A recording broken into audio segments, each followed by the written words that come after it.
विद्यानगरी परिसरातील स्वामी समर्थ केंद्रात आज मोफत आरोग्य तपासणी शिबिर संपन्न।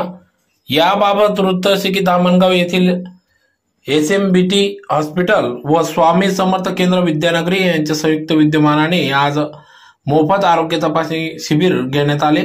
सकाळी 10 वाजता विद्यानगरी स्वामी समर्थ केंद्रात मोफत आरोग्य तपासणी व उपचार शिबिर या ठिकाणी घेण्यात आले। यावेळेस शिबिरात तज्ञ डॉक्टरांकडून तपासण्या करण्यात आल्या, ज्यात प्रामुख्याने अस्थिरोग, सर्जरी, मेडिसिन, नेत्ररोग, कान, नाक, घसा या तज्ञ डॉक्टरांकडून रुग्णांची विविध आजारांबाबतची तपासणी या ठिकाणी करण्यात आली। तर शिबिरासाठी विधानसभा संघटक अनुप अग्रवाल यांचे सहकार्य लाभले। तर या शिबिराचा लाभ सेवेकरी नागरिकांनी मोठ्या संख्येने येऊन या ठिकाणी लाभ घेतला।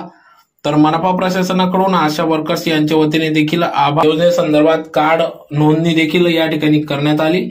यावेळी केंद्राचे प्रमुख तथा सामाजिक कार्यकर्ता कल्पेश थोरात, जगदीश चनेर, अतुल शिंदे, सूर्यकांत पाटील, योगेश दिघे, नितीन वाणी आदी सर्व येथील सेवेकरी, भाविक, पदाधिकारी यांच्या सहकार्याने सदर हा मोफत आरोग्य तपासणी शिबिर कार्यक्रम या ठिकाणी पार पडला।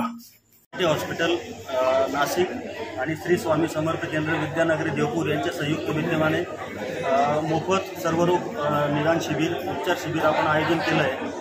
याच्यामध्ये शिबिराचा वेळ आपला सकाळी 10 वाजेपासून तर 3 वाजेपर्यंत असणार आहे।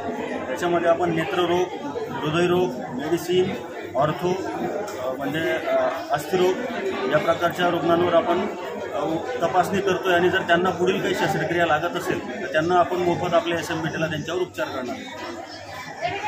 10 ते 3 पर्यंत हे शिबिर आहे। सांगितलं नाही, 4ही रोग निदान जे ऑर्थो आहे, मेडिसिन आहे, त्यांना